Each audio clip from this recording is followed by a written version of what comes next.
Assalamualaikum warahmatullahi wabarakatuh. Selamat pagi, selamat siang, selamat malam.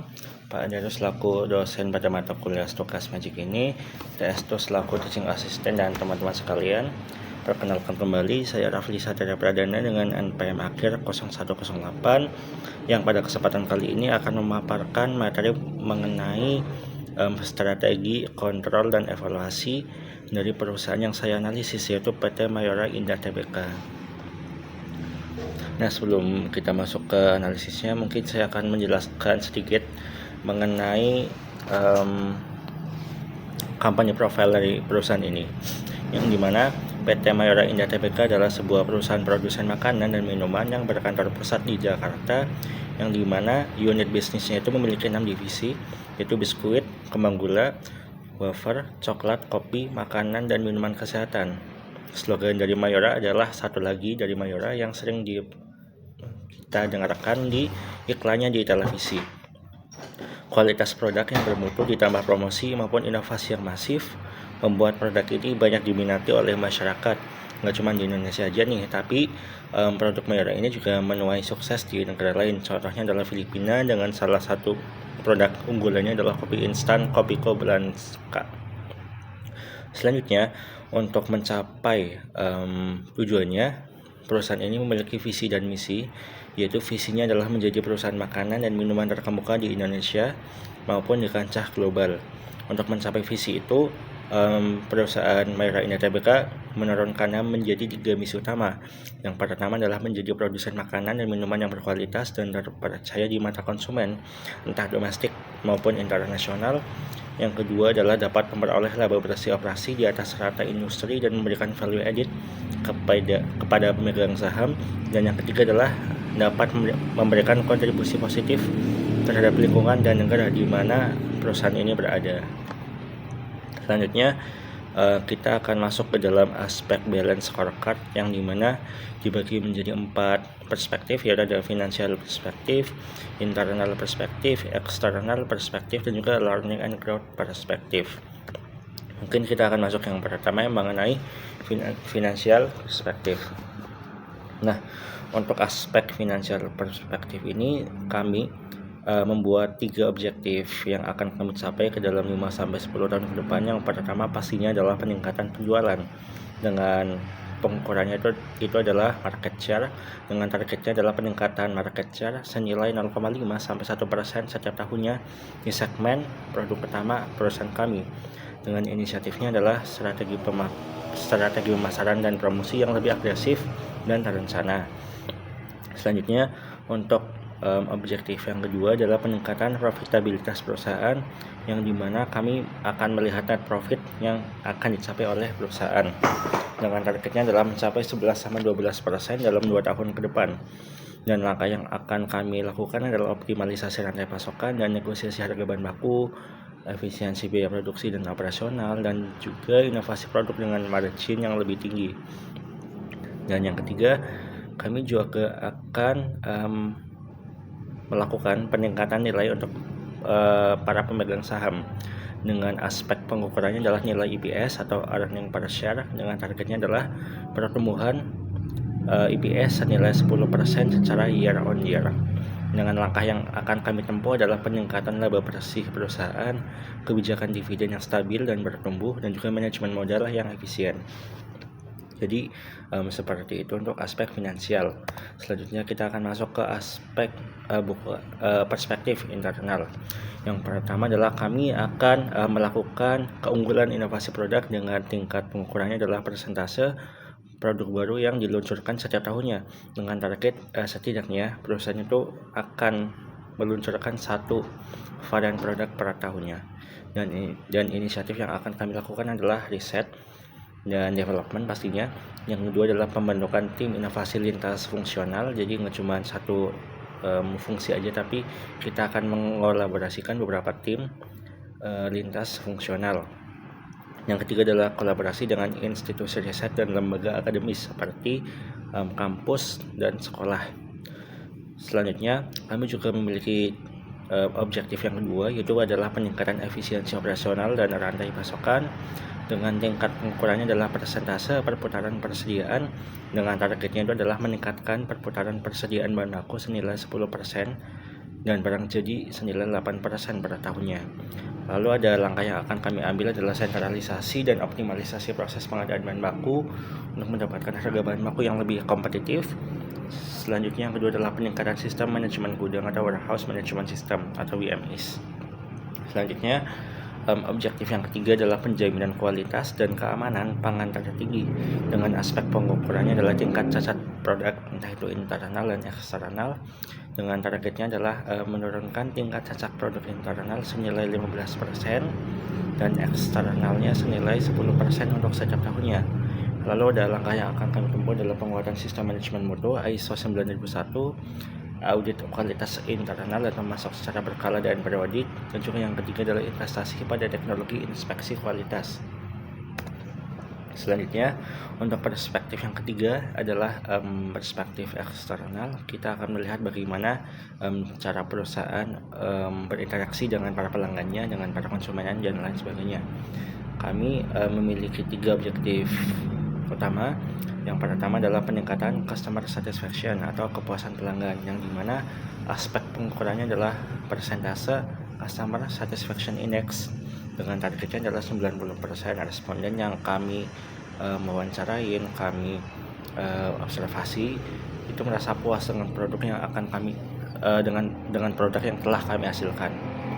Selanjutnya untuk objektif yang kedua itu adalah peningkatan brand image, dengan tingkat pengukurannya itu adalah persentase survei brand awareness dan brand perception.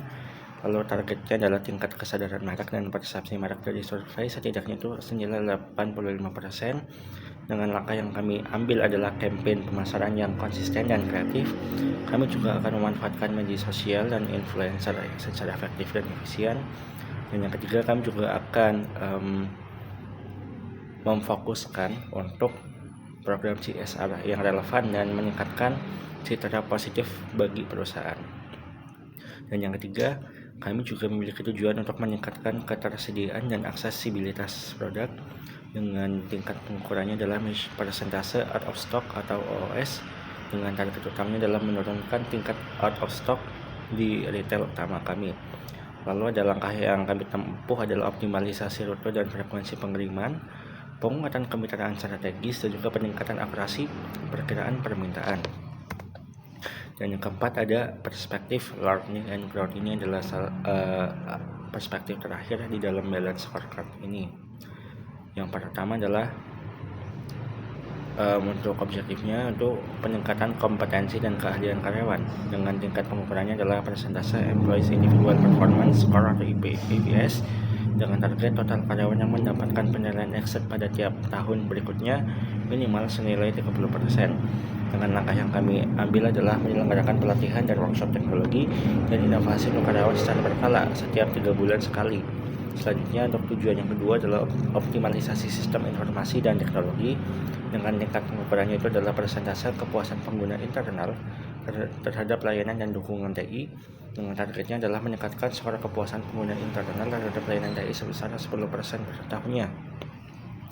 Dan yang ketiga adalah peningkatan keselarasan organisasi dan kerja tim, dengan tingkat pengukurannya itu adalah persentase tingkat pemahaman karyawan terhadap visi, misi, dan strategi perusahaan, dengan target yang akan kami tempuh adalah 95% karyawan memahami dengan baik visi, misi, dan kontribusi mereka terhadap strategi perusahaan. Lalu ada langkah-langkah yang akan kami lakukan untuk bisa mencapai tujuan itu, seperti penguatan program onboarding untuk karyawan baru, mendukung kolaborasi lintas fungsi melalui proyek bersama dan knowledge sharing session, dan lain sebagainya. Selanjutnya kami juga akan melakukan quantitative measurement.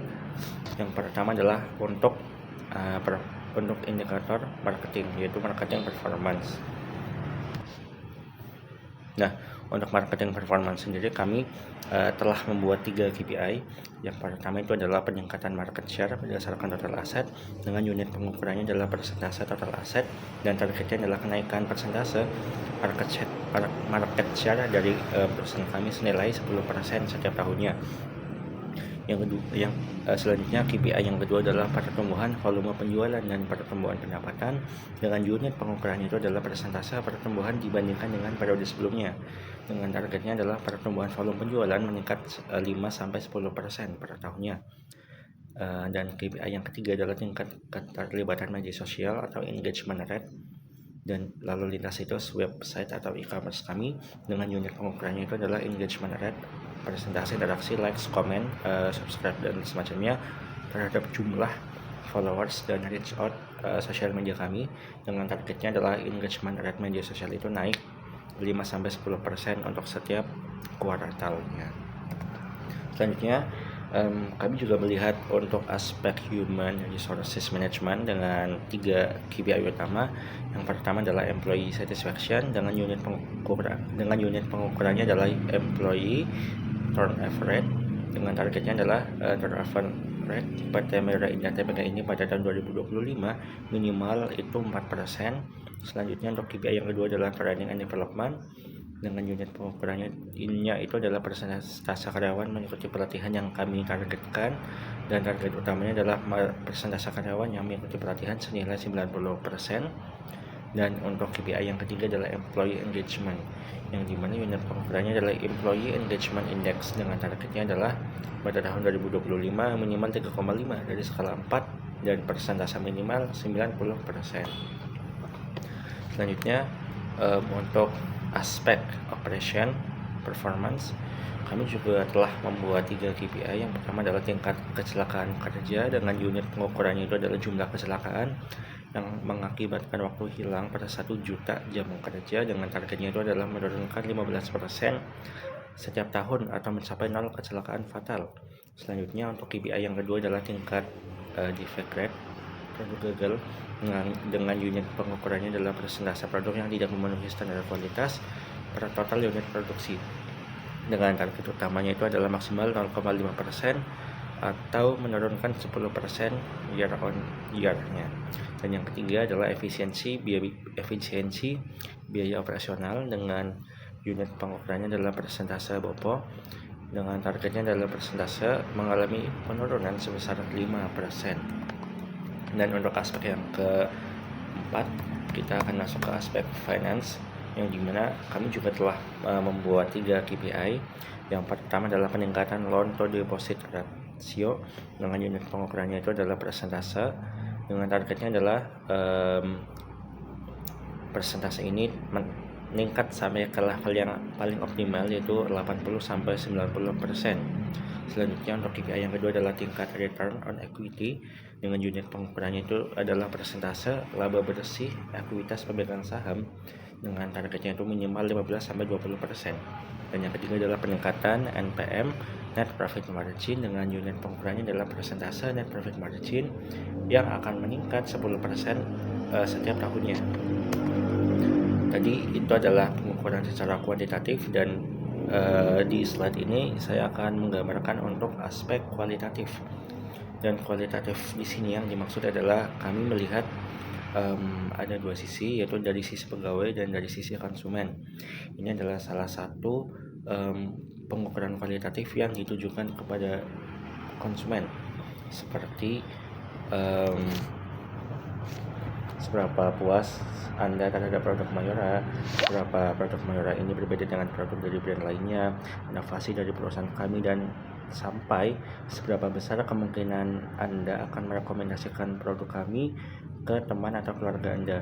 Dan skala penilaian ini adalah menggunakan skala Likert dari 1 sampai 5. Nah, selanjutnya untuk yang kedua adalah untuk employee, untuk pegawainya, seberapa aman dan nyaman pegawai bekerja di tempat ini, seberapa puas mereka mendapat dukungan dan sumber daya dari perusahaan, dan juga seberapa bangga mereka menjadi bagian dari perusahaan Mayora Indah Tbk ini dan merekomendasikan perusahaan ini sebagai tempat yang nyaman untuk orang lain. Kami juga menggunakan skala penilaian 1-5 dengan skala Likert, dan bisa diisi oleh konsumen dan pegawai. Ya, mungkin sekian untuk presentasi kali ini. Jika teman-teman Anda pertanyaan, bisa langsung aja ditanyakan di kolom komentar.